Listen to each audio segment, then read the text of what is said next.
स्नेहांकित चॅनेलमध्ये मी रोहिणी आपल्या सर्वांचं स्वागत करत आहे। आज मी तुम्हाला एक व्लॉग घेऊन आली आहे।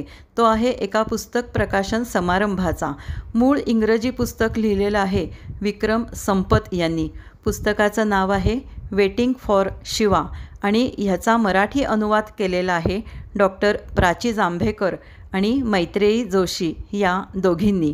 या मराठी अनुवाद केलेल्या पुस्तकाचा प्रकाशन समारंभ जो होता तर त्याच्यामध्ये डॉक्टर प्राची जांभेकर यांनी जे मनोगत व्यक्त केलं त्याचा मी व्लॉग तुम्हाला दाखवणार आहे। त्यांनी असं सांगितलं की या पुस्तकामध्ये काशीचा पूर्व प्राचीन इतिहास, काशी विश्वनाथ मंदिरावर झालेले हल्ले, त्याची पुनर्स्थापना, विश्वनाथ मंदिराशेजारी जे ज्ञानवापी मंदिर होतं तिथे मुघलांनी ताबा घेऊन मस्जिद बांधली आणि आता ते ज्ञानवापी मंदिर परत हिंदूंच्या ताब्यात मिळावे यासाठी चालू असलेला कायदेशीर संघर्ष, या सर्वांची माहिती या पुस्तकामध्ये आपल्याला वाचायला मिळेल आणि त्यांनी अत्यंत ओघवत्या भाषेत आपलं मनोगत व्यक्त केलं। त्यामुळं हे मनोगत नक्की ऐका, पुस्तक विकत घ्या आणि वाचा। धन्यवाद, नमस्कार। पहिल्या भागामध्ये पहिल्या 3 ते 4 प्रकरणांमध्ये काशीचं महत्त्व ऐतिहासिक आहे। कितीतरी पुराणांमध्ये, कितीतरी अनेक संस्कृत साहित्यामध्ये त्याचं खूप डिटेल वर्णन आलेलं आहे आणि का आलंय, त्याच्या मागची काय पार्श्वभूमी आहे हे सगळं खूप डिटेलमध्ये तो पहिल्या 2 प्रकरणात विक्रमने सांगितलं आहे। त्याचबरोबर आपल्याला सगळ्यांना माहिती असतं की औरंगजेबाने 1669ला मंदिर पाडलं, पण त्याच्या आधी काशी अनेक वेळा उद्ध्वस्त झाली आहे। म्हणजे हे विश्वनाथाचं मंदिराशिवाय हजारो मंदिरं तिथे उद्ध्वस्त केली गेली आहेत। कुतुबुद्दीन ऐबक असेल, शार्की नवाब असतील, नियंत्रींनी पहिल्यांदा केलं, असे खूप असतात आणि पुन्हा पुन्हा ती उभी राहिली काशी। पुन्हा एकदा येऊन डिस्ट्रॉय करायचं याचा अर्थ ती उभी राहिली म्हणूनच पुढच्या माणसाला पुन्हा ती डिस्ट्रॉय करता आली। सो काशीने हे खूप झेललं आहे। सो हे सगळं तो सांगतो, म्हणजे दोन्ही पॅरलल ट्रॅकनी तो सांगतो की एका बाजूला डिस्ट्रक्शन होत असतं, त्याच वेळेला पुन्हा पुन्हा ती काशी उभी पण राहत असते हे सांगतो। एक त्यांनी थोडं प्रकरण शिवाय शिवलिंगांच्या समूहात असं केलंय, कारण बऱ्याच वेळा पाश्चिमात्यांचा जो एक रोग असतो की शिवलिंगाची तुम्ही हिंदू पूजा करता म्हणजे काय करता, हे काही मेल फादर्स वर्शिप आहे का, अशा स्वरूपाचा काही एक प्रकारे त्याच्याकडे बघितलं जातं। तर त्याचंही खंडन त्यांनी विक्रमनी या पुस्तकात केलं। त्यासाठी त्यांनी शंकराचार्यांकडे जाऊन शिकला आणि अतिशय अवघड आणि त्यांनी अनेक श्लोकच्या श्लोक उद्धृत करून असं लिहिलंय की ही लिंगपूजा म्हणजे काय आहे नक्की, ब्रह्मा विष्णू महेशाचं कसं त्याच्यामध्ये ऐक्य आहे हे त्यांनी सप्रमाण सगळं दाखवून दिलेलं आहे। आणि त्यानंतर जेव्हा औरंगजेबाने 1669 मध्ये मंदिर पाडलं, त्याच्यानंतर पुन्हा पुन्हा त्याच्यामध्ये अत्यंत खटके होत राहिले, सतत भांडणं होत राहिली ह्याचं, आणि मग सारखे ते म्हणजे म्हणतो ना ज्वालामुखी सारखा धुमसतच होता काही, तसं खूप वर्णन आहे। आणि मग 5व्या प्रकरणापासून पुढे ऍक्च्युअल कायदेशीर लढाईचं पूर्ण वर्णन ते आता 2024चा ASI सर्वे फेब्रुवारीमध्ये आला, एवढा प्रचंड स्पॅन या एका पुस्तकात विक्रमनी मांडला आहे। एक काशीचं महात्म्य काय आहे तर लिंगपुराणामध्ये एक शिवपार्वती संवाद आहे, तर मी थोडासा तो तुम्हाला मुद्दामून वाचून दाखवते। लिंगपुराणामध्ये शिव स्वतः पार्वतीला म्हणतात की ज्याचे मन माझ्या ठाई स्थिर आहे, जो मला शरण आला आहे, जो सर्वथैव माझे पूजन करतो, त्या माझ्या भक्ताला काशी क्षेत्री जसा मोक्ष मिळेल तसा अन्यत्र कुठेही मिळणार नाही। हे भगवती, ज्या जीवाला या क्षेत्री मृत्यू येईल त्याला मोक्ष मिळेलच, कारण मी कधीच या नगरीचा त्याग करणार नाही किंवा माझे कधीच हिच्याकडे दुर्लक्ष होणार नाही। त्यामुळे हे पवित्र क्षेत्र अविमुक्त क्षेत्र म्हणून ओळखलं जाईल।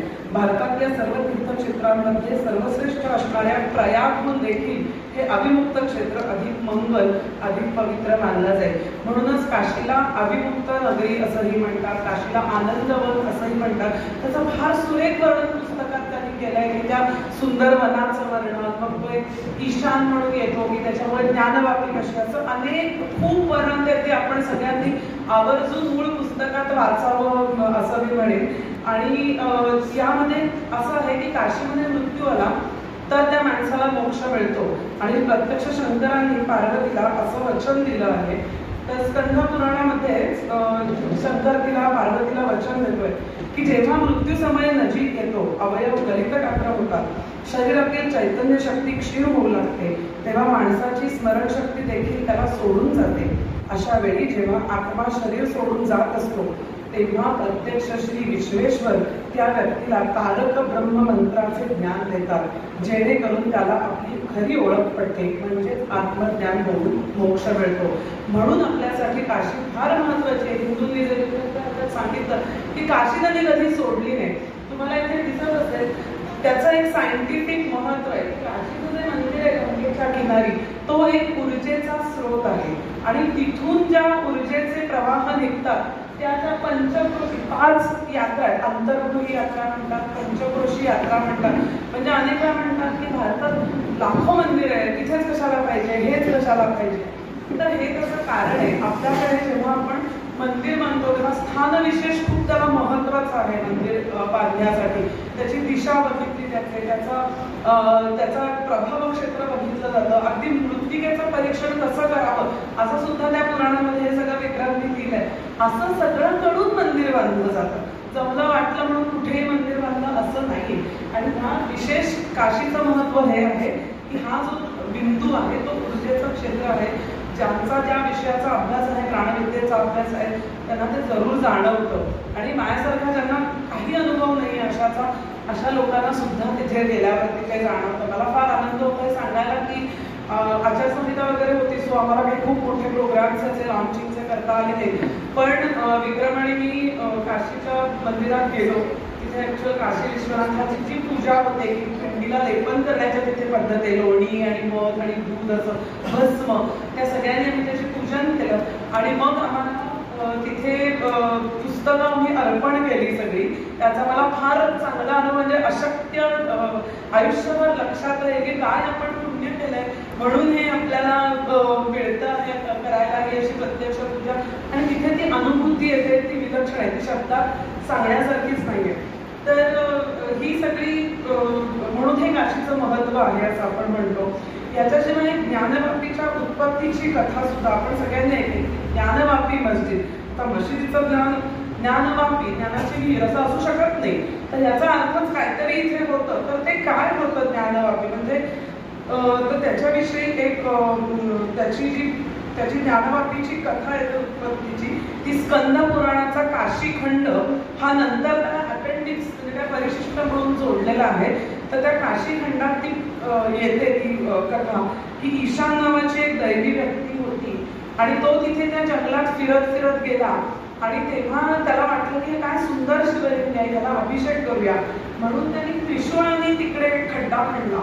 त्याच्यातून जे पाणी आलं ते इतकं निर्मळ होतं, इतकं अमृताप्रमाणे स्वच्छ होतं. त्यांनी त्याला अभिषेक केला थंडीला त्या. आणि मग विश्वेश्वर त्याला प्रसन्न झाले आणि त्याला विचारलं की तुला काय वर हवाय. तेव्हा त्यांनी सांगितलं की या जलरूपामध्ये तुम्ही वास करा.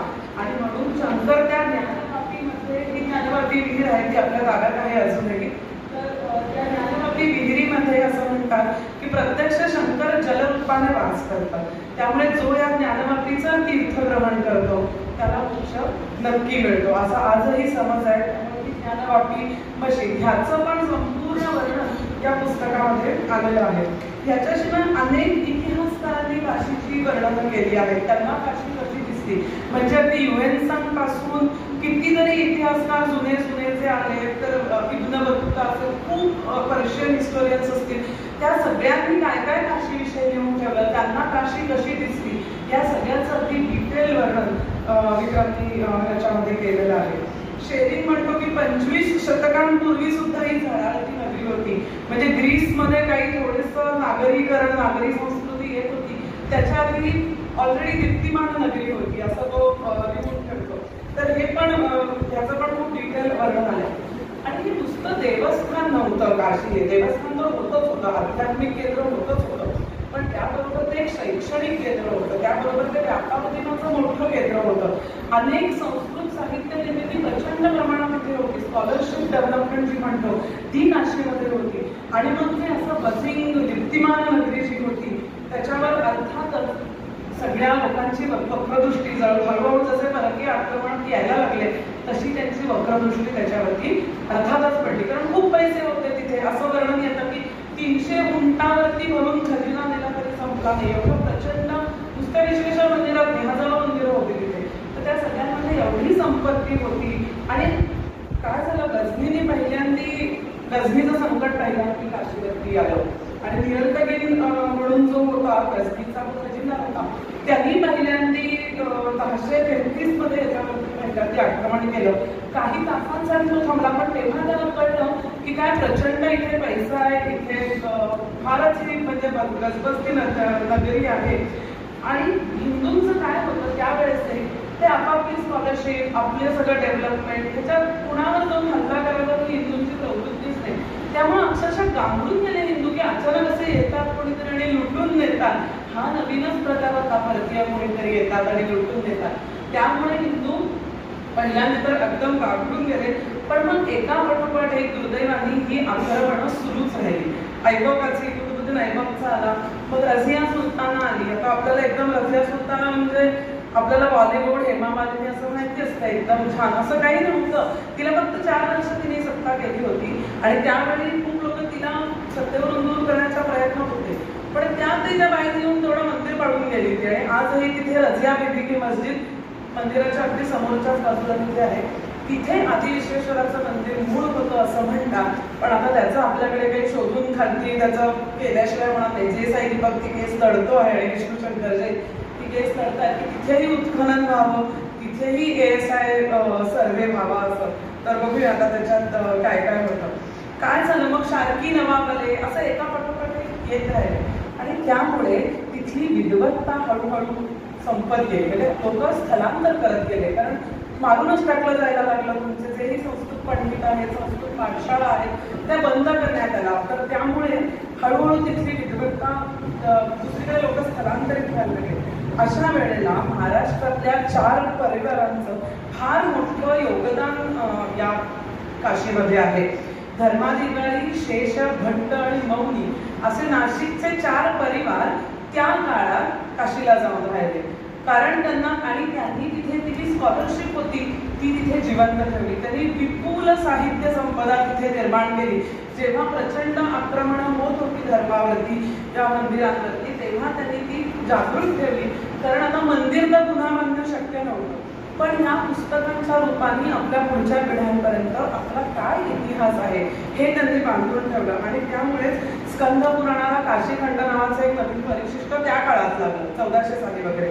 गुरुचरित्रामध्ये काशीचं खूप, आपल्यापैकी बरेच लोक कदाचित पारायण करत असतील तर काशीचं खूप महात्म्य गुरुचरित्रामध्ये वर्णन केलं जातं. तीर्थ चिंतामणी, तीर्थ प्रकाश अशी विपुल ग्रंथसंपदा काशीसाठी त्यावेळेला निर्माण झाली.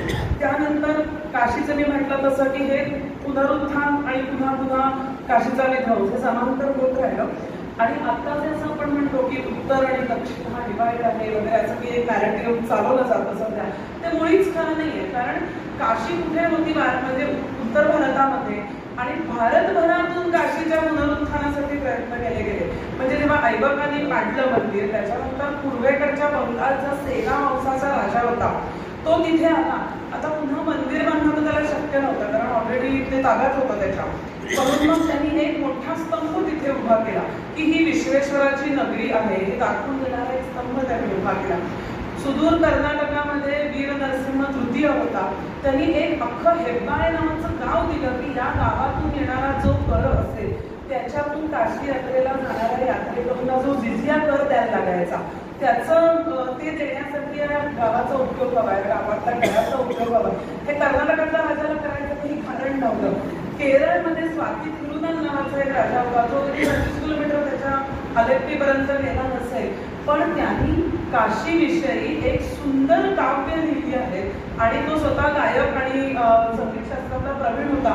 तर सिंधू भैरवी रागामध्ये त्यांनी उत्तम त्या रचना सगळ्या बांधल्या आहेत की चलो मन दर्शन कर काशी, अशा टाईपचं त्यांनी अनेक रचना बांधल्या. तर त्याचं कनेक्ट तो कधी गेला पण नव्हता. पण हिंदूंना जे पूर्वापार काशीविषयी जे आहे त्याचं महत्व ते असं लपण्यासारखं नाही. तो भारत एकच होता कायम. हे ते नेशन स्टेट आहे का काय आहे, जो छोट्या स्टेटचं युनियन आहे वगैरे, हे काही खरं नव्हे. सगळा भारतवर्ष एकच होता.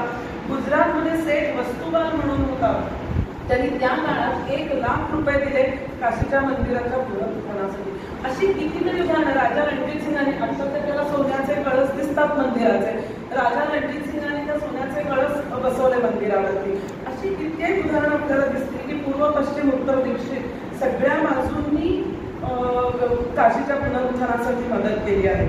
याच्यानंतर येतो तो नारायण भट्टांचा काळ. हा फार महत्वाचा आहे.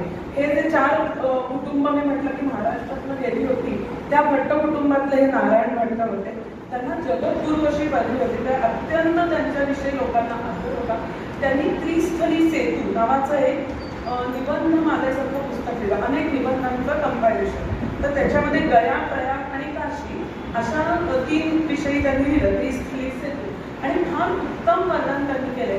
त्यावेळेला जेव्हा नारायण भट्ट होते तेव्हा मंदिर अस्तित्वात नव्हतं. तिथे नुसतं खंडर म्हणजे पाडलेलं असं होतं मंदिर. तिथे मशीद पण नव्हती, पण नुसतंच पाडलेलं असं काहीतरी होतं. पण मंदिर हिंदूंना बांधणं शक्य नव्हतं. अशा वेळेला त्यांनी फार सुंदरपणे नारायण भट्टांनी आपल्या पुस्तकात म्हटलंय आणि तिथे त्यांनी पहिल्यांदी म्लेच्छादी दुष्ट राजस असा उल्लेख केला की त्याच्यामुळे आपल्याला आता काही करता येत नाही. आणि त्यांनी हिंदूंना त्यावेळेला इतकं छान सांगितलं की जरी तिथे आता मंदिर दिसत नसेल, तुम्हाला विश्वेश्वर दिसत नसेल, तरी तो अदृश्य स्वरूपात आहे. तुम्ही त्याची पूजा करणं सोडू नका. त्याच्या भोवतीने प्रदक्षिणा करा, त्याला तीर्थ व्हा, त्याला फुलं व्हा, त्या जागेला व्हा. त्या जागेचं महत्व आहे हे नारायण भट्टांनी फार सुंदर सांगितलं. मी थोडंसं वाचते 2 ओळी त्यांच्या. विश्वेश्वराचं मूळ ज्योतिर्लिंग अन्यत्र नेऊन त्या जागी मानवी हस्ते दुसऱ्या ज्योतिर्लिंगाची स्थापना झाली असती तरी सध्याचा कठीण समय ध्यानी घेऊन आता त्या जागी जे शिवलिंग आहे त्याची पूजा व्हायला हवी किंवा ज्या जागी ते असायला हवे ती जागा सुद्धा पूजली जायला हवी. जरी प्रमुख ज्योतिर्लिंग आता त्या स्थानी नसले तरी त्याच्या जागी असलेल्या अन्य ज्योतिर्लिंगासह सर्व देवतांची पूजा उपचारांसह आणि आराधना केली जायला हवी. जर सध्याच्या परकीय म्लेच्छादी दुष्ट राज्यकर्त्यांच्या अवकृपेमुळे तिथे कुठलेच शिवलिंग नसेल तरी देखील त्या स्थानाचे महत्व लक्षात घेऊन नमस्कार, प्रदक्षिणा, परिक्रमेसह धर्मपालन व्हायला हवे. अशाच प्रकारे नित्य नैमित्तिक कार्य, नित्य यात्रा पूर्ण व्हायला हवी. ज्योतिर्लिंग किंवा मूर्ती कशाची अदलाबदल झाली असली तरी देखील हे स्थान सोडू नये असं नारायण भट्टांनी आपल्याला पहिल्यांदी सांगितलं. आणि मग त्यांनी 1580 मध्ये जे प्रचंड मंदिर बांधलं, अष्टमंडपाचं जे मंदिर होतं असं नंतर आपल्याला प्रिन्सेप सांगतो की 7000 लोक बसू शकतील असे 8 मोठे मंडप होते. असं एक मोठं मंदिर बांधलं त्यांनी. आणि अकबराचा काळ होता, तसं थोडी बरी परिस्थिती होती असं आपण म्हणूया. आणि राजा तोडरमल हा त्याचा प्रमुख सेनापती होता. तो नारायण भट्टांचा शिष्य होता. आणि हिंदूज नेव्हर गिव्ह अप असं विक्रमसिंह त्याच्या फिल्ममध्ये म्हटलंय की हिंदूंनी सोडलं नाही आपलं मागणं की आम्हाला परत हवंय.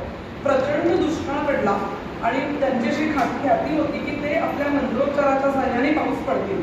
जेव्हा तोडरमल त्यांच्याकडे आला तर अकबराचा विरोध घेऊन तेव्हा त्यांनी म्हटलं की काशीचं मंदिर बांधून देण्याच्या बदल्यात मी हा पाऊस पाडून देऊ शकतो. आणि मग तोडरमल तयार झाला. मग हे महाप्रचंड मंदिर त्यांनी तिथे अष्टमंडपवालं बांधलं 1580 साली. आणि त्यानंतर 80 वर्ष जवळजवळ हे मंदिर होतं. 1580 ला मंदिर बांधल्यानंतर अनेक फॉरेनर्सनी त्याला व्हिजिट दिली. ट्रॅव्हलर असेल, पीटर पंडी असेल, प्रिन्सेपनी हा नकाशा काढला. सो अशा लोकांनी वर्णन करून ठेवलं त्या मंदिराचं की किती भव्य सुंदर मंदिर होतं असं त्यांना जे तिथे दिसलं त्याचं वर्णन त्यांनी करून ठेवलंय. त्याच्यानंतर साकी मुस्तैद खान यांनी औरंगजेबाचा दरबारातला तो सेवक होता आणि त्यांनी औरंगजेबाची पूर्ण हिस्ट्री किंवा त्याचं जे सगळं कार्यकाल आहे त्याच्याविषयी लिहिलं. त्याचं नाव मासिरे आलमगीर. आणि त्याच्यामध्ये आपल्याला दिसतं की 18 एप्रिल 1669 मासिरे आलमगिरीमध्ये दिसतं की बादशाहाने फरमान काढलंय की या हिंदू पाठशाळा आणि हिंदू मंदिरं पूर्ण तोडून टाकावी आणि सर्व ते नष्ट करण्यात यावं. आणि आपल्याला 2 सप्टेंबर 1669 मध्ये मिळतो त्याच्या सरदाराचा जबाब मासिरे आलमगिरीमध्ये की तुम्ही सांगितलेल्याप्रमाणे आम्ही सर्व मंदिरं पाठशाळा उद्ध्वस्त केल्यात आणि विश्वनाथ याचं पण मंदिर आम्ही उद्ध्वस्त केलंय असं तिथे तो त्यांना आम्ही केलं हे काम असं त्याची पावती लिहून देतो त्याचा सेनापती और सरदार. सो हे असं सगळं असताना शिवाजी महाराज तेव्हा अर्थातच जिवंत होते 1669. त्यांना अतिशय शल्य होतं की आपण काशी विश्वनाथासाठी काही करू शकत नाहीये कारण परिस्थितीच तशी नव्हती. ते शल्य उरात घेऊनच त्यांनी शेवटी आपला देह ठेवला आणि येणाऱ्या प्रत्येक पिढीने सतत काशीसाठी संघर्ष केला. मग ते पेशवे असतील, अहिल्याबाई होळकर असतील, पेशव्यांच्या वेळा तर नानासाहेब पेशवे असतील, सर्वांनी काशी सोडवण्यासाठी प्रयत्न केला. थोरले माधवराव पेशवे 27व्या वर्षी फक्त वारले, पण त्यांनी त्यांचं विल केलं. त्याच्यात 3 गोष्टी काशीबद्दल आहेत आणि त्यातली पहिली गोष्ट आहे त्यांच्या विलची की काशी विश्वनाथ मुक्त करणं हे माझ्या पुढील पिढ्यांचं कर्तव्य आहे, असं त्यांनी लिहून ठेवलंय. आणि सर्वांनी सदैव प्रयत्न केले. जेव्हा कॉर्नवॉलिस आणि टिपू सुलतानचं युद्ध झालं तेव्हा नाना फडणवीसांनी कॉर्नवॉलिसला दिलं की मी मदत करीन तुला टिपू विरुद्ध, पण मला काशी आणखीन गया सोडवून दे, तरच मी तुला मदत करेन. सतत हिंदूंनी प्रयत्न केले. मल्हारराव होळकर सैन्य घेऊन गेले. असे अनेक प्रयत्न सतत होत राहिले काशी सोडवण्यासाठी, की असं नाही की एकदा आपण. मग आपल्याला असं वाटतं की जेव्हा आपल्या पूर्वजांनी हे सगळं केलं मग आपण का सोडायचं. आपल्या जर पूर्वजांनी हे कधी सोडलं नाही तर ही आपली पण जबाबदारी आहे. आपलं हे ऋण आहे, की पितृऋण आहे आपलं, ते फेडण्यासाठी आपण हे करतो आहे. आणि मग हळूहळू काय झालं, जेव्हा तिथे मशीद उभी केली औरंगजेबाने, त्याच्यानंतर मात्र सारख्या संघर्षाच्या ठिणग्या उडत राहिल्या. 1810ला भयंकर मोठी दंगल झाली. लाट भैरवाचं प्रसिद्ध आहे. अतिशय भयंकर केळसवाणं, अतिशय विकृत कार्य त्यांनी तिथे त्या लाटामध्ये याच्यासाठी केलं. म्हणजे हे वर्णन करताना पण मला इतकं मानसिक ध्यास होता. मी विक्रमला सारखी फोन करून संध्याकाळी माझं लिहून झालं की तू हे कसं लिहिलंस. मला नुसतं ट्रान्सलेशन करताना इतकं मनस्ताप होतं. तू जेव्हा लिहिलंस तेव्हा अजून 10 पुस्तकं वाचलीस, त्यातलं जे करलंस, किती मनस्ताप होतं. तो लाट भैरव जो आहे तर त्याची एक प्रचंड मोठी 1810 मध्ये दंगल झाली आणि तिथून खरं तर खूप सगळं अजून विंचत गेलं. म्हणजे फालतू कारणांवरनं की पिंपळाच्या झाडाच्या फांद्या माझ्या हद्दीत आल्या, कशा हद्दीत आल्या, ह्याच्यावरून सुद्धा भांडणं झाली. सारख्या तेव्हा ब्रिटिशांचं राज्य होतं, सो सारख्या त्या कलेक्टरकडे तक्रारी झाल्या. असं होत राहिलं. आणि त्याच्यानंतर आपण सगळ्यात महत्त्वाच्या गोष्टीकडे येतो की दीन मोहम्मद केस. दीन मोहम्मद केस ही अशी आहे की 1936 साली काही 3 युवकांनी, मुस्लिम युवकांनी जाऊन, त्यावेळेला काय झालं होतं, मुस्लिम तिकडे मशीदमध्ये नमाज तर पढायचे, पण हळूहळू ते बाहेर यायला लागले. बाहेरच्या बाजूला येत जवळजवळ ते मंदिराच्या प्रांगणात येऊन चालू झाला कार्यक्रम मशीद पडा. मग अर्थातच परत संघर्ष सुरू झाला. आणि मग कलेक्टरनी, त्यावेळेसचा जो कलेक्टर होता त्यांनी त्यांना ते थांबवलं. त्याच्या विरुद्ध हे दीन मोहम्मद आणि त्याचे अजून 2 साथीदार कोर्टात गेले. वैयक्तिक रीतीने कोर्टात गेले. हिंदू या केसमध्ये पार्टी नाही, तर ते गेले होते इंग्रज सरकारच्या विरुद्ध की आम्हाला इथे ऍक्सेस द्यायला पाहिजे. आम्ही नेहमी तिकडे अलविदा नमाज करतो, आम्ही नेहमी तिकडे शुक्रवारची प्रार्थना करतो, शुक्रवारचं. त्यामुळे आमचं हे म्हणजे ते कुंपणाच्या पलीकडे असे पसरत गेले. ते ब्रिटिशांनी अडवलं की तुम्ही तुमच्या जागेत करा, हिंदूंच्या जागेत करतील. हळूहळू ते ज्ञानवापीपर्यंत आले आणि त्यामुळे ती केस झाली होती. आता दीन मोहम्मद केसचं अजून एक महत्त्वाचं कारण काय, जरी हिंदू त्याच्यामध्ये पार्टी नव्हते तरी हिंदू त्या निमित्ताने इंग्रजांनी काही 12 लोकांच्या साक्षी नोंदवल्या, ज्या पुरातन काळापासून ते तिथे व्यास म्हणून, पांडे, ते तिथले जे पुजारी आहेत त्यांच्या साक्षी तिथे नोंदवल्या गेल्या. आणि त्यांनी सांगितलं की आम्ही असं गंगेवर स्नान करतो, मग येतो, मग ह्या देवाचं नाव घेतो, इकडे प्रजंत्र करतो, इकडे मार्केश्वर, तारकेश्वर, नंदी, असं करत करत मग विश्वनाथाला करतो. अशी ती पूर्ण पंचवृषी यात्रा वर्षानुवर्ष हिंदू पिढ्यानपिढ्या करत आले. हे पहिल्यांदी सगळं काय म्हणतात पेपरवरती आलं, डॉक्युमेंटेशन झालं त्याचं. आणि त्याला मुस्लिमांनी विरोध नाही केला की हे चूक आहे असं ते कोणी नाही म्हटले. सो हे आपल्यासाठी ते पहिल्यांदी ते सगळं डॉक्युमेंटेशन झालं, कारण ब्रिटिशांनी यांच्या साक्षी नोंदवल्या. याच्यात एक मोठा 2 इतिहासकारांच्या साक्षी नोंदवल्या. एक आहे परमात्मा सरण आणि एक आहे KS आळतेकर. मला कालच कळलं की आळतेकर आपल्या सातारच्या प्रतापसिंह शाळेचे विद्यार्थी होते. त्यांची फार महत्त्वाची साक्ष ह्याच्यामध्ये नोंदली. त्यांनी हे सगळे नकाशे आणि असं खूप गोष्टी आपल्याला दिल्या.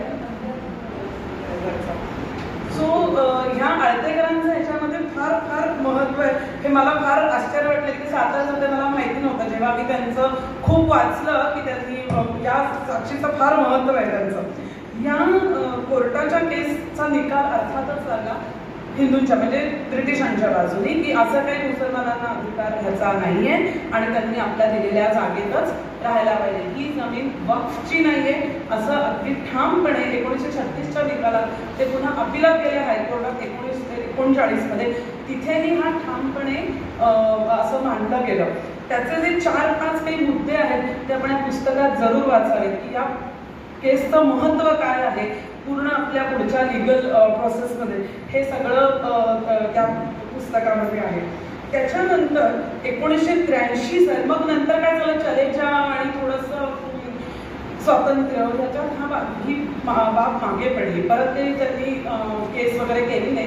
पण नंतर काय झालं, एकूण त्या काळच्या राजकीय लिडरशिपचा जो काय म्हणजे आपण पर्स्पेक्टिव्ह होता, बघण्याचा दृष्टिकोन होता की हिंदू मंदिरांकडे दुर्लक्ष करायचा, तिथे अस्वच्छ असेल, तिथे बेसिक सोयीसुविधा पण पुरवल्या गेल्या नाही पाहिजे, जेणेकरून ते असंच राहील. हे लगेच प्रशासनाला कळतं की आपल्या वरच्या लिडरशिपला काय हवं. तर विक्रमनी सोमनाथ मंदिराच्या जीर्णोद्धाराचा आणि ह्याचा फार सुंदर मिलाप केलाय की जे भाग्य सोमनाथला मिळालं ते काशीला नाही मिळालं. के मुंशी तिकडे मिळाले आणि त्यांनी सोमनाथचा जीर्णोद्धार केला. पण प्रशासनाला माहिती होतं की आपली राजकीय लिडरशिप या गोष्टींचा पुनरुत्थान करायला, ह्याचं काही क्लिनलीनेस करायला, एकूणच तिथे काही सुविधा करायला पुरेपूर विरोधात आहेत. आणि त्यामुळे ते दिवसेंदिवस असं कुणी लक्ष नाही दिलं, असंच आपलं राहिली. म्हणजे अनेक वर्ष नुसते काशीच असं नाही, सगळीच एकूण ती तीर्थक्षेत्र, प्रयाग असेल, गया असेल, सगळीच ती तशीच राहिली. 1983 साली आता एक मला तुम्हाला महत्त्वाचं ह्याच्यामध्ये सांगायचं आहे की अनेक वेळेला इतिहासकार या अशा या गोष्टींमध्ये किती महत्त्वाची भूमिका बजावू शकतात. तर काय झालं होतं, आपण अयोध्या केसमध्ये पण सगळ्यांनी बघितलं की खूप इतिहासकारांच्या साक्षी नोंदवल्या गेल्या. पण ते इतके बोगस इतिहासकार आहेत की आता माझं हिंदू राष्ट्रातील हिंदू पण बाहेर पुस्तकात ते विक्रीसाठी उपलब्ध आहे.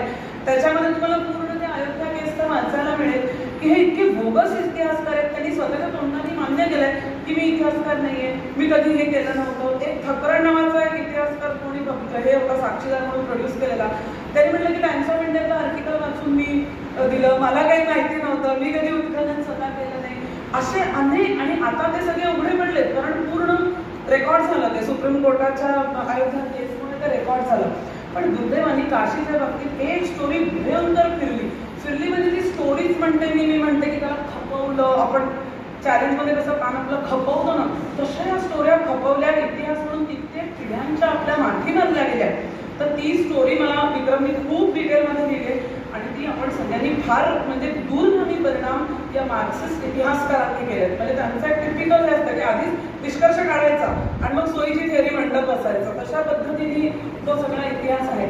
तर असं त्यांनी एक थेअरी मांडली की एक औरंगजेब म्हणे बंगालच्या मोहिमेवरती निघाला का, आणि बंगालच्या मोहिमेवरती जाताना त्यांनी त्याच्याबरोबर अनेक राजपूत राजे, राण्या, असं खूप लोक सगळे होते बरोबर, आणि मोठा लवाजमा घेऊन तो जात होता.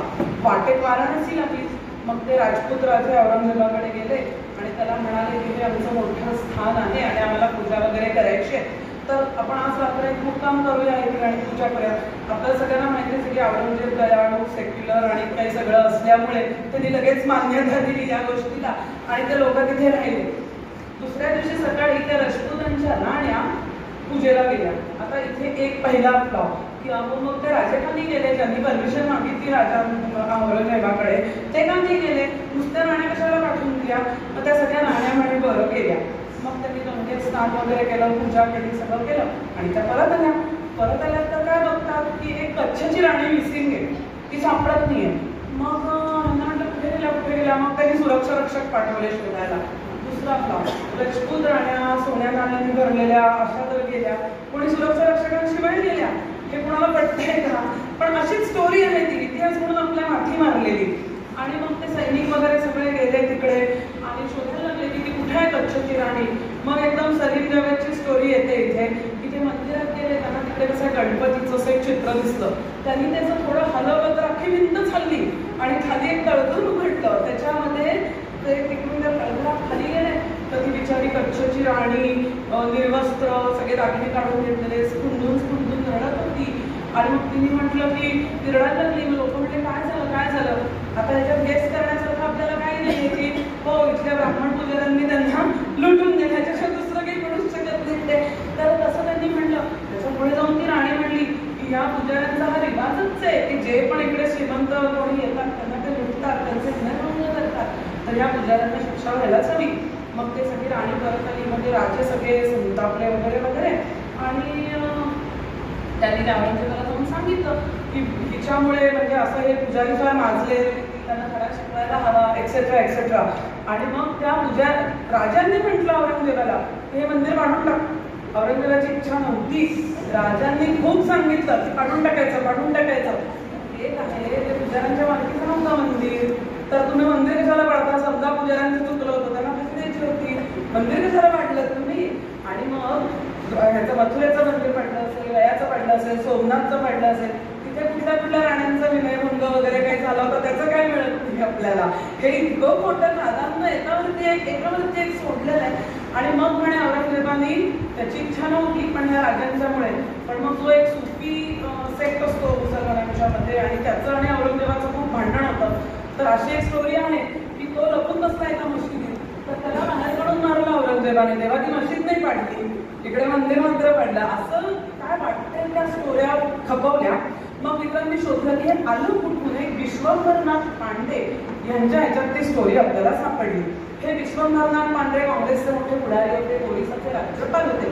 सो एवढ्या मोठ्या पदावर असलेल्या व्यक्तीने ही स्टोरी लिहिली होती. मग शोधत गेला की कुठे याचं मूळ काय आहे, मूळ काय आहे याचं. ही हिस्ट्री आहे ना, तर त्याला काहीतरी तुम्ही सोर्स द्याल, कधी घडलं, साल द्याल, ठिकाण द्याल, काहीतरी तरी द्याल की मी पुरावा म्हणून कुठे लिहिलंय का असंच छपवायचं. मग त्याला सापडलं की पट्टाभी सीतारामय्यांनी एक पुस्तक लिहिलं होतं, स्टोन्स अँड फिगर्स नावाचं. त्याच्यामध्ये ही स्टोरी सापडली. आता पट्टाभी सीतारामय्या काँग्रेसचा इतिहास दिलेला, काँग्रेसचे अध्यक्ष, मध्य प्रदेशचे राज्यपाल. तर मग मोठ्या मोठ्या लोकांनी म्हटलं की ही एक टिपिकल म्हणजे काय म्हणतात वे ऑफ फंक्शनिंग आहे की मोठ्या मोठ्या लोकांनी खूप खोटं असं सांगत राहायचं. हिला कोट करायचं, हिने त्यांना कोट करायचं, त्यांनी पण म्हणायचं की पिअर रिव्ह्यूड जर्नल आहेत आणि मग 10 लोकांनी म्हटलं म्हणून सत्य काय भूताच्या लेसेस बांधेपर्यंत खोटं जगभर बघून आलंय, तसा प्रकार झाला. आणि सगळ्यांनाही ती मोठी कथा बिनधास्त खपवली गेली, कुठला त्याला सोर्स नाही, काही नाही. आणि मग फिगर्स आणि स्टोन्स मध्ये त्याला कळलं की ते पट्टाभी सीतारामय्या म्हणतात की माझा एक मित्र लखनौच्या एका मौलवीला भेटला एका मस्जिद मधल्या, आणि त्यांनी म्हटलं की त्यांनी असं एक हस्तलिखित वाचलं आहे ज्याच्यामध्ये असं म्हटलंय की ही सगळी स्टोरी कच्छच्या राणीची स्टोरी आहे, आणि त्या मौलवीकडून ते हस्तलिखित घेऊन तो मला देईल असं त्यांनी मला वचन दिलं होतं. पण ते पूर्ण करण्यापूर्वी तो मौलवी मेला किंवा मित्र मेला, कोणीतरी एक मेला, आणि त्यामुळे त्यांना ते पट्टाभी सीतारामय्या कधी बापजन्मात ते बघितलं नाही पूर्ण ते मॅन्युस्क्रिप्ट काय होतं ते. म्हणजे अननोन मॅन्युस्क्रिप्ट, अननोन मौलवी, अननोन मशीद, अननोन सगळं. पण ते सगळं खरं, त्याला कुठलाही सोर्स नाही. आणि जे मासरी आलमगिरीमध्ये स्वतः तो साकी मुस्तफा खान लिहितो ते खोटं. इतका खोटा इतिहास. आणि ह्याच्या पुढची या सगळ्या खोट्यावरचा कळस म्हणजे औरंगजेबाच्या पूर्ण हिस्ट्रीचा आपण अभ्यास केला तर त्यांनी एकदाही बंगालच्या स्वारीवर तो स्वतः कधीच गेला नव्हता. म्हणजे इतकी खोटे आपल्या मागे माथी मारत गेलेत असं. म्हणजे जेव्हा अयोध्येच्या खटल्यामध्ये या सगळ्यांचं खोटेपण पुढे आलं, त्याच्यानंतर का विक्रम म्हणतो की आता हे काशीच्या केसमध्ये बिलकुल चूप आहे, चिडीत चूप. एक इतिहासकार पुढे येऊन बोलायला नाही, कारण आता हा साहित्यिक असेल किंवा आनंद रंगनाथन असेल, विक्रम असेल, तेवढे आम्ही चाबूकच घेऊन तुम्ही बोलाच खोटं की आम्ही आलोच पुढे म्हणून. त्यामुळे आता एक इतिहासकार या केसमध्ये पुढे येत नाही. अयोध्येच्या केसमध्ये पण असंच झालं होतं की मुसलमान साईड तयार होती की देऊन टाकूया, आपलं काही सहज शक्य होतं ते. पण ह्या इतिहासकारांनी त्यांना म्हटलं की आम्ही तुम्हाला पुरावे तयार करून देऊ, आणि मग ते नंतर ब्लोड आउट ऑफ प्रोफेशन म्हणतात ना, तसं ते त्यांच्या हातातून निसटत गेलं. आणि मग त्याचं इतके वर्ष लढायचं आपल्याला अयोध्या मिळाली. ह्या विक्रांतच्या मते या इतिहासकारांचा जो इतिहास लेखनाची पद्धत आहे ना, बौद्ध इतिहासकारांची, तर तो म्हणतो की ब्राह्मणांचं दैत्यीकरण करणं, हिंदूंच्या श्रद्धेला कमी लेखणं आणि इस्लामी धर्मांधांचा गौरव करून त्यांचीच क्षमायाचना करत राहणं ही एक सूत्रबद्ध कार्यपद्धती इथे वाचकांना दिसून येईल. सो ही एक जी गोष्ट आहे इतिहासकारांची ती फार मनाला धाकण्यासारखी आहे. मग आपण आता परत काशीच्या स्टोरीकडे येऊया. 1983 साली काशी विश्वनाथ मंदिरामध्ये चोरी झाली, विश्वनाथाचे दागिने चोरी लागले. तर मग त्याच्यानंतर काशी विश्वनाथ मंदिर न्यास तयार करण्यात आला. त्याच्या विरुद्ध हिंदू कोर्टात गेले की असं काही आमच्या संपत्तीवरती, आमच्या मंदिरावरती असं शासकीय येऊन कोणी करू नये. पण त्या दोन्ही तो सर्वोच्च न्यायालयापर्यंत जाऊन हिंदू हरले, कारण त्यांनी म्हटलं की हा न्यास आहे तो बाकीच्या भौतिक सुविधा करण्यात येणार आहे आणि तुम्हाला काही त्याच्यामध्ये कमी केलंय का, तुम्हाला दर्शनापासून वंचित केलंय का नाही, मग तुम्ही ते बोलू नका. पण फक्त हिंदू मंदिरांचंच शासनाकडून नियंत्रण होत असतं, बाकी कोणाचं होत नाही. त्यामुळे जिथे पैसे असतात ते सगळे जातात निघून पुढे शासकीय तिजोरीत जातात, जे तुम्हाला पैसे मिळतात त्याच्यावरती तुम्ही जसं तिरुचिरापल्ली म्हणून तामिळनाडूमधलं मंदिर आहे, 1 कोटी रुपये उत्पन्न आहे त्या मंदिराचं, पण शासन त्याला दरवर्षी फक्त 1 लाख रुपये देतात फक्त पूजा अर्चा करायला. मग त्यांना तिथे देऊळ हे नुसतं अध्यात्माचं केंद्र नव्हतं, तिथे शैक्षणिक संकुलं उभारता येतील, तिथे त्यांना गोशाळा करायच्या, वैदिक पाठशाळा करायच्या, रुग्णालय करायचे, जे अनाथाश्रम करायचं, काहीही करता येत नाही कारण त्यांच्या हातात पैसे नाही, कुठली सत्ता नाही आहे. सो ह्या 83 मध्ये ही फेटाळली गेली. पण 1991 साली एक केस फाईल झाली 610 नंबरच्या सुटला लोअर कोर्टला दिवाणी न्यायालयामध्ये, आणि त्याच्यामध्ये पहिल्यांदी स्वयंभू श्री काशी विश्वनाथ हे पार्टी होते, म्हणजे पिटिशनर स्वयंभू श्री काशी विश्वनाथ होते. आणि त्यांनी म्हटलं की माझी जागा आहे, एन्क्रोचमेंट झाली आहे आणि काढून द्या. हा एक साधा सिव्हिल सूट आहे, त्याच्यात काही खूप म्हणजे 2 लोकांच्या मधला हा सिव्हिल सूट आहे, तिसऱ्यामुळे पडायची पण गरज नाही. आणि आपल्याकडे एक कायद्यामध्ये अशी तरतूद आहे की प्रत्यक्ष श्री भगवान हा नेहमी मायनर मानला जातो आणि तो करू शकतो कोर्टामध्ये ॲज अ एंटिटी, कारण तो टॅक्सपेअर पण आहे, हे सगळे देव टॅक्सपेअर आहेत, त्यामुळे एक एंटिटी आहे. तर त्यांनी आपला नेक्स्ट फ्रेंड त्याच्याबरोबर ती केस करायची. तर विजयशंकर रस्तोगी हे त्याचे नेक्स्ट फ्रेंड म्हणून काशी विश्वनाथांच्या वतीने तिकडे कोर्टामध्ये अपियर झाले. आणि ते 91 साली ती केस फाईल झाली.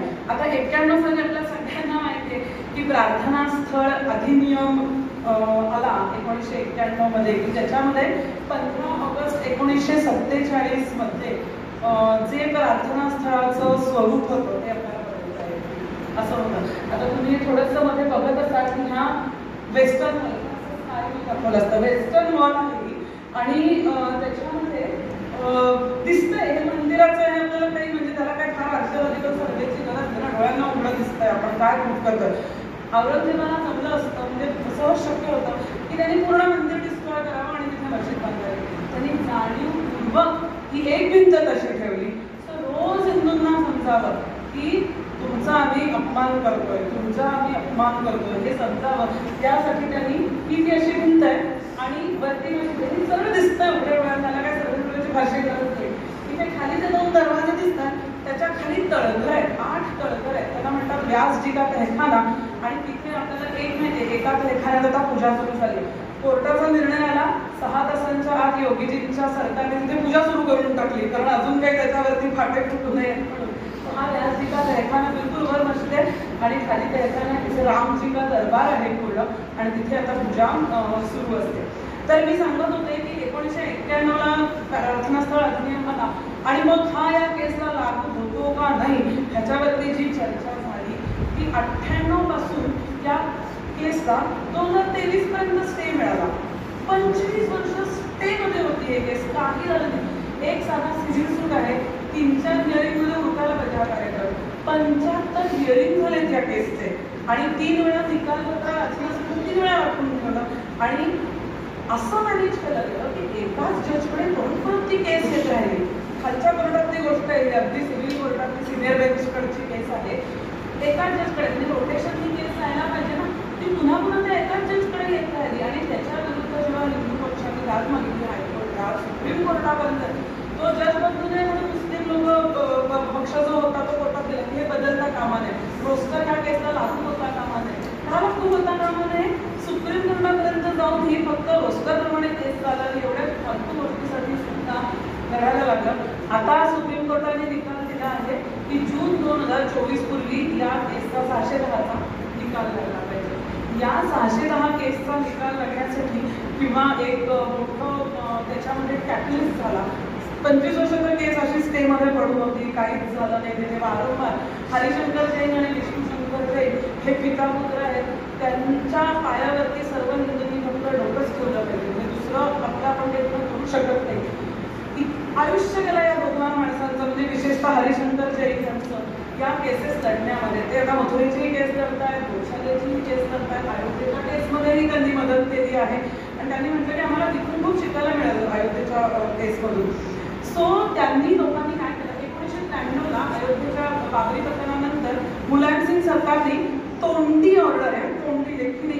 बॅरिकेड्स उभी केली पूर्ण मशिदीच्या भोवती. आजही जे आहेत संपूर्ण असं कुंपण आहे मोठं ठेवलं.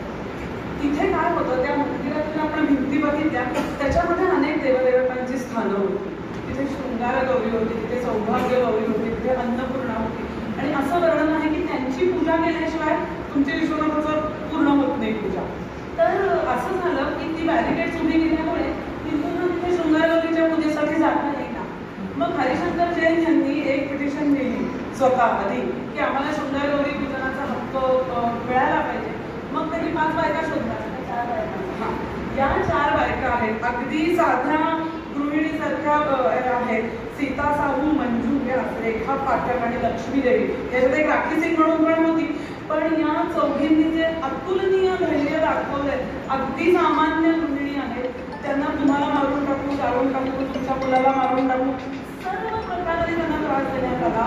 त्यांना 1-1 कोटी रुपये प्रत्येकी लाच देण्यात आली की तुम्ही या केसमध्ये विड्रॉ करा. या बायका हल्ल्या नाही. त्या म्हणल्या देवाने आम्हाला जे कार्य सोपवलंय, कर्तव्य सोपवलंय, ते आम्ही करतो. आता शृंगार गौरीच्या पूजनाचा हक्क हा आमचा पुरातन काळापासून चालत आलेला हक्क आहे आणि म्हणून तो आम्हाला मिळावा अशा रीतीने या बायकांनी केस 2023ला फाईल केली. आता ह्याच्यानंतर 2023 पर्यंत इकडे 610 नंबरचा जो ओरिजिनल सूट आहे त्याला स्टेच मिळाला आहे. ही एक वेगळीच केस त्यांनी फाईल केली आणि त्याच्यात म्हटलं की ॲडव्होकेट कमिशनरचा सर्व्हे करा. कारण आता त्या काळात साक्ष द्यायला कोणी नाही आहे, तर प्रत्यक्ष पुराव्यांची जागेवरती करून आपल्याला ॲडव्होकेट कमिशनरकडून त्याचं एक म्हणजे ॲडव्होकेट जातात काही पाच वगैरे आणि त्याचं सर्वेक्षण करतात, त्याचा रिपोर्ट घेतात. ही एक साधीशी गोष्ट आहे. पण त्याला मुस्लिम पक्षाने जो जोरदार विरोध केला की त्याला काय तोड नाही, म्हणजे अशक्य वर्णन, काटे आणणारे वर्णन या पुस्तकात आहेत. आणि हरिशंकर जैन असं मैत्रिणी म्हटले आहेत, तेही या पुस्तकात आहे की मी माझं आयुष्य गेलं, एवढं तडफडलो, पण ही केस ओरिजिनल केस तिळभर थांबली नाही.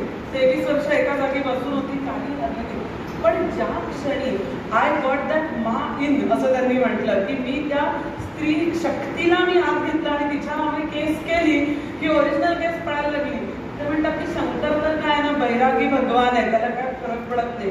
तुम्ही पूजा करा, करू नका, पाण्यात ठेवा, डोंग्यावर ठेवा, त्याला फरक पडत नाही. पण या देवीला मुळीच असं चालत नाही आपल्या पतीचा अपमान केलेला. आणि तिने जवळजवळ पदरपासून झाडू सतत घेऊन सगळ्यांना बाहेर काढायच्या मागे ती लागली आहे. आणि त्यामुळे ते म्हणतात ह्या केसमुळे ओरिजिनल केसमध्ये सुप्रीम कोर्टला असं द्यायला लागलं, सुप्रीम कोर्टच्या निदर्शनाला आलं की 75 वेळा हिअरिंग झालं, 25-25 वर्ष कोर्टामध्ये स्टेमध्ये पडली आहे ही केस. म्हणून सुप्रीम कोर्टाने आदेश दिला की जून 24 पर्यंत याचा निकाल फास्ट ट्रॅकमध्ये चालून लावलाच पाहिजे. सो या केसचं हे महत्त्व आहे. आणि दुसरं अर्थातच महत्त्व आहे ॲडव्होकेट कमिशनरचा सर्वे. आपण सगळ्यांनी ते बघितलंच असेल. तर विष्णूचा जो अनुभव आहे तो अशक्य म्हणजे अंगावरती काटे आणणारा आहे पुस्तकात असा की पहिल्या दिवशी त्यांनी बाहेरच्या भागाचा सर्वे केला. मग ते मंदिर मशिदीत आत गेले. त्यावेळेला या चौघी बायकांनी आत जाऊ नये म्हणून त्यांना अत्यंत वाईटपणे ट्रीट केलं गेलं. म्हणजे जेव्हा विष्णू आणि हरिशंकर जैन गाडीतनं जात होते सर्वेच्यासाठी, तर त्यांनी म्हटलं अक्षरशः 15-20 हजारांच्या जमावाने आमच्या गाडीला घेराव घातला होता आणि हातात काठ्या, कोयते, अर्वाच्या लक्षात बोलतायत. आणि सकाळी निघालेले दुपारी 3 वाजता 1/2 किलोमीटर रस्ता पार करून गाडी त्यांची कशी पोहोचली. तर विष्णूने अर्थातच म्हटलं की मला खरं तर खूप अस्वस्थ झालं. एक तर माझ्या वडिलांना अस्थमा आहे, माझ्या डोळ्यासमोर आता असे आपल्याला आपल्या वडिलांना काही करतील आणि आपण काही करू शकत नाही, स्वतःच्या देवाची भीती तर होतील. तर तो म्हणतो की मी खूप अस्वस्थ झालो. तर वडील त्याला म्हणाले हे बघ तू काही अस्वस्थ वगैरे होऊ नको. आज जर आपण इथे पोचू शकलो नाही आतमध्ये, म्हणजे आपल्याला लोकांनी मारून टाकलं तर आपल्याला शंकर दिसणारच आहे. कारण काशीमध्ये मृत्यू आला की शंकर मोक्ष दिसतोच आहे, मिळतोच आहे. आणि आज गेलो तर 100% शंकर दिसणार आहे. सो आज आपला शंकर दिसणं काही चुकत नाही. तर तू काही मुळीच राहतो त्या एवढ्या त्या परिस्थितीमध्ये अस्वस्थ धैर्य असामान्य ठेवणं हे इतकं अशक्य आहे. आणि हे जेव्हा वाचताना म्हणजे पुन्हा पुन्हा म्हणते की अंगावर काटे. जेव्हा मी याचं भाषांतर लिहित होते तर 2-3 दिवस हा सर्वे चालला आणि मशिदीच्या आतमध्ये ते लोक गेले तर त्यांना दिसलं की जे घुमट आहेत ना वरचे ते नुसते टोप्या घातल्यासारखे, आतमध्ये मंदिराचे कळस आहेत अर्धवट शंकू आकृती. सो खालून ते असे कळसासारखे आपल्याला दिसतात आणि हे टोपी घातल्यासारखे. त्यांनी वरच्या गच्चीच्या परिसराचं पण सर्वेक्षण केलं आणि तिथे सगळे स्वस्ती, कमळं, हत्तीच्या ओळींची नक्षी, हे टिपिकल असं सगळं त्यांना तिथे दिसलं. आणि मग तिसरा दिवस, दुसऱ्या दिवसाचा शेवटला तेव्हा ते वजूखान्याकडे मी फक्त दाखवते म्हणजे हे जे मुख्य मंदिर आहे साडेविभाग दिसतो तुम्हाला, हा इथे तो वजूखाना आहे. म्हणजे जिथे नमाजाच्या आधी शतपात उचलतात हा वजूखाना. आणि इथे तो जो नंदी आहे हा नंदी असा सरळ रेषेत 83 बरोबर अंतरावरती आहे. सध्या जे मंदिर दिसते तुम्हाला म्हणतात नंदीचं तोंड प्रत्येकाचं आहे, शंकराकडे पाठ करून मंदिर असतं असं आपल्याकडे नसतं. पण असं त्या वजूखान्याचं सर्वेक्षण विष्णूने म्हटलं की आम्हाला वजूखान्याचं सर्वेक्षण करायचं आहे. आणि तो म्हटलं जसं चोर की चोरी पकडी नाही असं काहीतरी झालं. ते असे भडकले सगळे लोक की नाहीच करू देणार, खूप झालं, कोर्टबीट तुमच्या घरी ठेवा, खूप ऐकलं मी तुमचं, चालायला लागा. आणि खूप भांडणं झाली त्या दिवशी. आणि हा ठाम होता, हा म्हणतो एवढं तुम्ही नाही म्हणता, आम्हाला करायचंच आहे पाहिजे सर्व, मी पाणी काढायला लागेल ह्याच्यात आणि मला बघायचं खायचं काय. मग दुसऱ्या दिवशी सकाळी शेवटी मग त्या दिवशी तो काय संपलं, काही झालं नाही. दुसऱ्या सकाळी विष्णू म्हणलं मी हे केल्याशिवाय जाणारच नाही पुढचं सर्वेक्षणासाठी आणि मला पाणी काढा. मग ते म्हणे नाही पाण्यामध्ये जे मासे ना ते मरतील असं त्यांनी म्हणून काढून दिलं. विष्णू म्हणतो I more Jain than you, मला माशांच्या जिराची तुझ्यापेक्षा काळजी आहे. मग त्यांनी ऑक्सिजनचे पंप खाली सोडले, मत्स्य विभागाच्या अधिकाऱ्यांना बोलवलं. त्यांनी म्हटलं की 2 फूट पाणी ठेवलं तरी तुम्हाला शंकर म्हणजे त्याच्यामध्ये मासे जिवंत राहतील. आणि मग जसं ते पाणी कमी होत गेलं तसा ते शिवलिंग त्याच्यातून प्रकट होत गेलं. आणि जेव्हा मी हे लिहित होते तेव्हा असं 2 पानानंतर आणि मग साक्षात म्हणजे महादेव अपियर्स असं दिसत होतं. मला असं झालं लिहिता की कधी तिथे पोचते आणि एकदा ते महादेव मला सापडत आहे. आणि त्यांनी लिहिलं जेव्हा ते करत होते हे सगळं म्हणजे पोलीस वगैरे होते, जसं ते शिवलिंग आलं पोलीस आणि बाकीचे सगळे आपण कोण आहे सगळं विसरून सगळ्यांनी जोरजोरात पार्वती पदे बोला हर हर महादेव असा करून जयघोष केला. आणि मग एकदम त्या केसचा नूरच पालटला. मी एक छोटीशी फिल्म दाखवते. छोटासा एक 10 सेकंदांचा video just to give an overview की तो वजूखाना हे ते काढले तेव्हा नंदी दिसतो तुम्हाला मागे केशरी नंदी दिसतो. आणि आता बघा त्याच्या नंदीची चेस्टमेंट कुठे आहे आणि हा समोर वजूखाना आहे. तो एक्झॅक्ट सरळ 80 फूट अंतरावरती तो सरळ रेषेत बघतोय. आणि ते जे मध्ये गोल हौद्यासारखं दिसतंय त्याच्यामध्ये तो शंकर या हौद्यासारखं. आणि मग ते प्रपोर्शनच होत आहे तो एवढा मोठा नंदी, आत्ताची एवढीशी शंकराची पिंडी, हे नंदी आणि हा शंकर यांचं प्रपोर्शन पण होत आहे. मोठा शंकर तर मोठा नंदी असं ते बरोबर होत आहे. ते कोणीतरी चोरून काढलेलं मला समोर सापडलं आहे. सो हा सगळा अनुभव फार अशक्य म्हणजे आहे विष्णूचा जो लिहिलेला आहे. मग पुरातत्व विभागाचं सर्वेक्षण करण्याच्या कोर्टाने परवानगी दिली. अर्थात या भागाचं सर्वेक्षण नाही. त्यांनी म्हटलं की आता आमच्याकडे खूप नॉन इन्व्हेसिव्ह मेथड्स आहेत आर्किओलॉजिकल सर्वेकडे की रेडिओ ॲक्टिव्ह ह्याच्यातून एक्सरेज मधून डिजिटल एक्सरेज मधून करतो. सो त्याला काही आम्ही धक्का लावणार नाही. पण अजून तरी कोर्टाने ह्या प्रत्यक्ष बाबीची करायला परवानगी दिली नाही. पण बाकीचा ASIचा सर्वे झाला. अजूनही खोटेपणा संपत नाही. एवढ्या मूर्ती तिथे खालती सापडल्या ASIच्या सर्वेमध्ये तर म्हणतात की हा मूर्ती बांधण्याचा कारखाना असू शकेल आणि म्हणून असं झालं. मग कोणीतरी मध्येच एक पिल्लू सोडलं की दाराशुकोची ही संस्कृत पाठशाळा होती म्हणे आणि म्हणून म्हणे औरंगजेबाने ती पाडली. अशी काही वाटेल ती खोटी खपवण्याचा खूप प्रयत्न केला. पण शेवटी शास्त्र आहे त्यांनी ते पूर्ण काय म्हणतात black and white pure black and white मध्ये ते सगळं सांगून दिले की हा आर्किओलॉजिकल सर्वे काय आहे. आणि मला वाटतं की ह्याच्यानंतर येतो मोठा भाग तो काशी कॉरिडॉरची निर्मिती ही फार महत्त्वाची आहे. त्याला पण खूप हिंदूंनी विरोध केला. तिथली जवळजवळ 400पेक्षा जास्त तिथल्या गोष्टी आपल्याला घरवल्या अशी मंदिरं आणि असं सगळं काढून पण इतकं सुंदर झालं आहे. तिथे अहिल्याबाई होळकरांचा पुतळा आहे. त्या अहिल्याबाई होळकरांमुळे आज अगदी 12 ज्योतिर्लिंग आहेत जी आज आपण बघतो ती म्हणून आहेत. सो त्यांच्यावरती सर्व हिंदूंनी नतमस्तकच त्यांच्या पुढे राहायला पाहिजे म्हणून अहिल्याबाई होळकरांचा पुतळा या काशी कॉरिडॉरमध्ये केलेला आहे. आणि काशी कॉरिडॉरमध्ये जे भाषण आहे मोदींचं त्याच्या उद्घाटनाच्या वेळेला त्यांनी अर्थातच काशीचं महत्त्व वगैरे तर सांगितलंच. पण त्याच्याबरोबर त्यांनी जे फार महत्त्वाचं सांगितलं की औरंगजेबाने तलवारीच्या जोरावर भलेही संस्कृती नष्ट करायचा प्रयत्न केला असेल, पण ह्या मातीचा गुण काही वेगळा आहे. औरंगजेब इथे असला तर शिवाजी महाराज सुद्धा इथेच जन्म घेतात असं मोदींनी त्यांच्या भाषणात म्हणतात. आणि ते मनोमन करते. शिवाजी महाराजांनी प्रयत्न केले, अहिल्याबाई होळकरांनी प्रयत्न केले, या इथपर्यंत आपण येतो. मंदिरं उभारली गेली या पुस्तकाचं सार मी असं म्हणेन की एक वाक्य आहे की मंदिरं उभारली गेली, पुन्हा पाडली गेली, पुन्हा उभारली गेली, पण काशीच्या हिंदूंनी कधीच हार मानली नाही, एकदा नाही. आपण असं एक पंचगुण असं म्हणतो, निसर्ग गुण असतं, पितृगुण असतं, तर त्यामध्ये राजकारण किंवा पक्ष म्हणून ह्याच्याकडे न बघता हे आपलं पितृऋण आहे. आपल्या पितरांनी हे केलं होतं, मग आपण पण हे सोडवण्यासाठी त्यांनी ध्यास घेतला होता, आपणही तो ध्यास घ्यायला हवा असं म्हणून मला वाटतं की आपण हे सगळं काशी असेल किंवा मथुरा असेल ह्या सगळ्या गोष्टी करायला पाहिजे, त्याच्यासाठी आपण प्रयत्न करायला हवे असं मला वाटतं. मला वाटतं मी खूप बोलली आहे, पण पुस्तकाच्या शेवटी विक्रमने म्हटलंय तसं की जो नंदी आहे तो प्रतीक्षा करतोय, कित्येक वर्ष प्रतीक्षा करतोय, शांतपणे प्रतीक्षा करतोय. सगळ्या हिंदूंनी केली. अयोध्येमध्ये आपण 5 जजेसच्या बुद्धीवरती किंवा त्यांच्या सत्संगीय बुद्धीवरती विश्वास ठेवला आणि आपण दंगल नाही केली. आपल्या शंकराच्या पिंडीवरती कोणी थुंकतंय, पाय धुतंय असं होऊन सुद्धा आपण शांत बसलो आहोत. आपण कोर्टाचा निर्णय मानणारे लोक आहोत आणि आपण शांतपणे त्या नंदीसारखीच प्रतीक्षा करतोय. त्याची प्रतीक्षा लवकरच संपू दे आणि त्याला त्याच्या स्वामींचं दर्शन पूर्णत्वाला येऊ दे, या मुद्द्यावर हे पुस्तक थांबतं. भगवान श्री काशी विश्वेश्वरांनी विक्रमला आपली गोष्ट सांगण्यासाठी साधन म्हणून निवडलं आणि पुढे ते मराठी वाचकांपर्यंत नेण्यासाठी साधन म्हणून विश्वेश्वराच्या कृपेने मलाही संधी मिळाली, म्हणून मी विश्वेश्वराला नमन करते आणि थांबते. खरंच त्यांचं मनोगत ऐकताना अक्षरशः अंगावर काटा येत होता आणि कित्येक वर्षांचा इतिहास आहे तो ह्या पुस्तकामध्ये आपल्याला वाचायला मिळणार आहे.